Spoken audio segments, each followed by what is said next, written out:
ಬೆಳಗಾವಿ ಲೋಕಸಭಾ ಕ್ಷೇತ್ರಕ್ಕೆ ನನ್ನ ಹೆಸರು ಕೇಳಿ ಬರ್ತಾ ಇದೆ ಅಂತ ದೆಹಲಿಯಲ್ಲಿ ಮಾಜಿ ಸಿಎಂ ಜಗದೀಶ್ ಶೆಟ್ಟರ್ ಹೇಳಿದ್ದಾರೆ. ಯಾವ ಉದ್ದೇಶದಿಂದ ಹೆಸರು ಕೇಳಿ ಬರ್ತಾ ಇದೆ ಗೊತ್ತಿಲ್ಲ. ಉತ್ತರ ಕರ್ನಾಟಕದ ಎಲ್ಲಾ ಲೋಕಸಭಾ ಕ್ಷೇತ್ರದಲ್ಲೂ ನನಗೆ ಪರಿಚಯದವರಿದ್ದಾರೆ. ನಾನು ಸಿಎಂ ಆಗಿದ್ದಾಗ ಬಹಳಷ್ಟು ಕೆಲಸ ಮಾಡಿದ್ದೆ.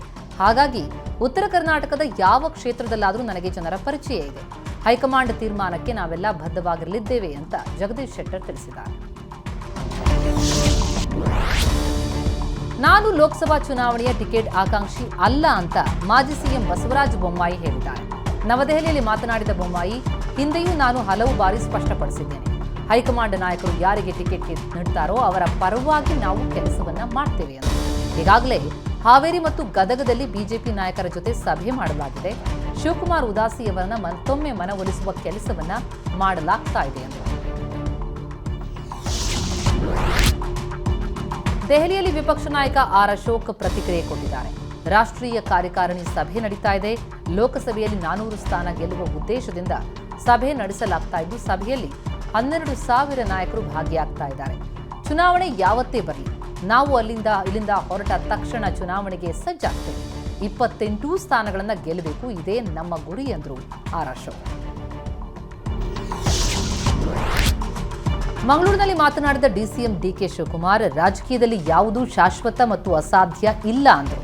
ರಾಜಕಾರಣ ಸಾಧ್ಯತೆಗಳ ಕಲೆ, ಇಲ್ಲಿ ಬದಲಾವಣೆ ವಿಶ್ವಾಸ ಇದೆ.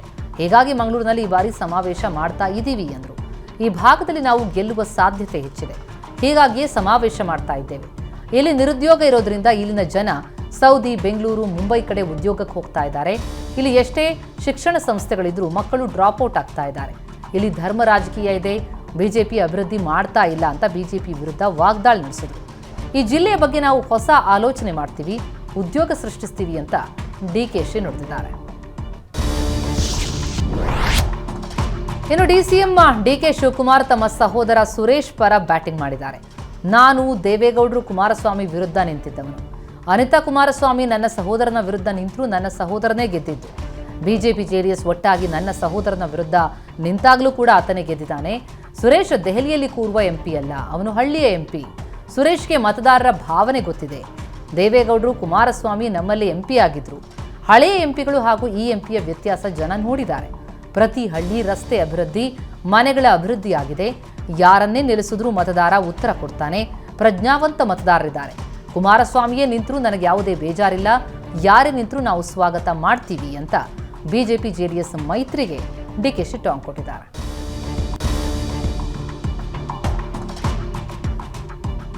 ಸಂಸದ ಡಿಕೆ ಸುರೇಶ್ ಸೋಲಿಸಲು ಕಾಂಗ್ರೆಸ್ ಶಾಸಕ ಷಡ್ಯಂತ್ರ ಮಾಡ್ತಾ ಇದ್ದಾರೆ ಎನ್ನುವ ಆರೋಪ ಕೇಳಿಬಂದಿದೆ. ಡಿಕೆ ಸುರೇಶ್ ಸೋಲಿಸಲು ಮಾಗಡಿ ಶಾಸಕ ಬಾಲಕೃಷ್ಣ ತಂತ್ರ ಹೆಣಿತಾ ಇದ್ದಾರೆ ಅಂತ ಮಾಜಿ ಶಾಸಕ ಎ ಮಂಜುನಾಥ್ ಗಂಭೀರವಾಗಿ ಆರೋಪಿಸಿದ್ದಾರೆ. ಡಿಕೆ ಸುರೇಶ್ಗೆ ಸ್ವಪಕ್ಷದಲ್ಲೇ ವಿರೋಧಿಗಳಿದ್ದಾರೆ. ಸುರೇಶ್ ಸೋಲಿಸೋದಕ್ಕೆ ಬಾಲಕೃಷ್ಣ ಡ್ಯಾಮೇಜಿಂಗ್ ಸ್ಟೇಟ್ಮೆಂಟ್ಸ್ ಕೊಡ್ತಿದ್ದಾರೆ. ಇತ್ತೀಚಿನ ಬಾಲಕೃಷ್ಣ ಅವರ ಹೇಳಿಕೆಗಳಿಂದ ಕಾಂಗ್ರೆಸ್ ಪಕ್ಷಕ್ಕೆ ಡ್ಯಾಮೇಜ್ ಆಗ್ತಾ ಇದೆ. ಈ ವಿಚಾರ ಹೈಕಮಾಂಡ್ಗೂ ಗೊತ್ತಾಗಿ ಬಾಲ ಕಟ್ ಮಾಡಿ ಕೂರಿಸಿದ್ದಾರೆ ಅಂತ ಎಚ್ ಸಿ ಬಾಲಕೃಷ್ಣ ವಿರುದ್ಧ ಜೆಡಿಎಸ್ನ ಮಾಜಿ ಶಾಸಕ ಎ ಮಂಜು ವಾಗ್ದಾಳಿ ನಡೆಸಿದ್ದಾರೆ. ಭಾರತ ಸಂವಿಧಾನ ಹಾಗೂ ಐಕ್ಯತಾ ಸಮಾವೇಶಕ್ಕೆ ಸಂಬಂಧಿಸಿದಂತೆ ಸಚಿವ ಮಹದೇವಪ್ಪ ಸುದ್ದಿಗೋಷ್ಠಿ ನಡೆಸಿದರು. ಭಾರತ ಸಂವಿಧಾನ ಹಾಗೂ ಐಕ್ಯತಾ ಸಮಾವೇಶದ ಲೋಗೋ ಅನಾವರಣಗೊಳಿಸಲಾಯಿತು. ಇದೇ ತಿಂಗಳು 24-25ರಂದು ಬೆಂಗಳೂರಿನ ಅರಮನೆ ಮೈದಾನದಲ್ಲಿ ಸಂವಿಧಾನ ಹಾಗೂ ಐಕ್ಯತಾ ಸಮಾವೇಶ ನಡೆಯಲಿದೆ. ಸಮಾವೇಶದಲ್ಲಿ 100ಕ್ಕೂ ಹೆಚ್ಚು ಭಾಷಣಕಾರರು ಮತ್ತು 3,000ಕ್ಕೂ ಹೆಚ್ಚು ಪ್ರತಿನಿಧಿಗಳು ಭಾಗವಹಿಸಲಿದ್ದಾರೆ. ಸಚಿವ ಎಚ್ ಸಿ ಮಹದೇವಪ್ಪನವರು ನಡೆಸಿದ ಸುದ್ದಿಗೋಷ್ಠಿಗೆ ಸಿಎಂ ಸಿದ್ದರಾಮಯ್ಯ ಪ್ರತಿಕ್ರಿಯೆ ಕೊಟ್ಟಿದ್ದಾರೆ. ಈ ಕಾರ್ಯಕ್ರಮದ ಬಗ್ಗೆ ನನಗೆ ಬೆಳಿಗ್ಗೆ ಗೊತ್ತಾಯಿತು ಅಂತ ಸಿಎಂ ಹೇಳಿದ್ದಾರೆ. ಭಾರತದ ಸಂವಿಧಾನ ಜಾರಿಗೆ ಬಂದು 75ನೇ ವರ್ಷಕ್ಕೆ ಕಾಲಿಟ್ಟಿದ್ದೇವೆ. ಬಜೆಟ್ನ ಮೊದಲ ಪುಟದಲ್ಲೇ ಸಂವಿಧಾನದ ಪೀಠಿಕೆಯನ್ನು ಹಾಕಿಸಲಾಗಿದೆ. ಬಜೆಟ್ನಲ್ಲಿ ಸಂವಿಧಾನದ ಪೀಠಿಕೆ ಉಲ್ಲೇಖವಾಗಿರುವುದು ಇತಿಹಾಸದಲ್ಲೇ ಇದೇ ಮೊದಲ ಬಾರಿಗೆ. ಅವಕಾಶ ವಂಚಿತರಿಗೆ ಅವಕಾಶ ಸಿಗಬೇಕು, ಸಂವಿಧಾನದ ಬಗ್ಗೆ ಎಲ್ರಿಗೂ ಗೊತ್ತಾಗಲಿ ಅನ್ನೋದು ಜಾಥಾ ಸಮಾವೇಶ ಮಾಡ್ತಾ ಇದ್ದೇವೆ ಅಂತ ಸಿಎಂ ಸಿದ್ದರಾಮಯ್ಯ ಹೇಳಿದ್ದಾರೆ.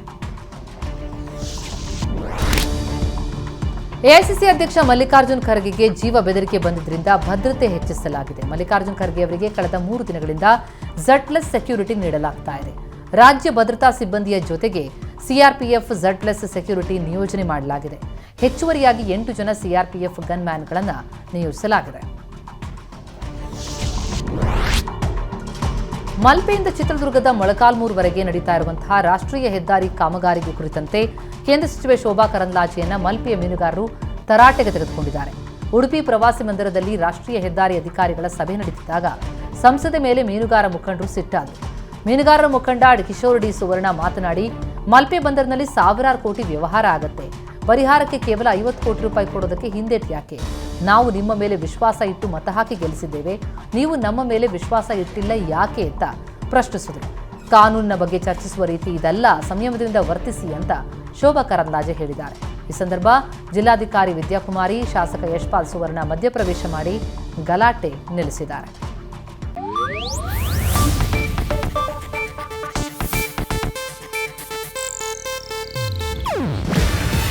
ಇದು ಏಷ್ಯಾನೆಟ್ ನ್ಯೂಸ್ ನೆಟ್ವರ್ಕ್ ಪ್ರಸ್ತುತಿ. ನೀವು ನೋಡ್ತಿದ್ದೀರಾ ಏಷ್ಯಾನೆಟ್ ಸುವರ್ಣ ನ್ಯೂಸ್.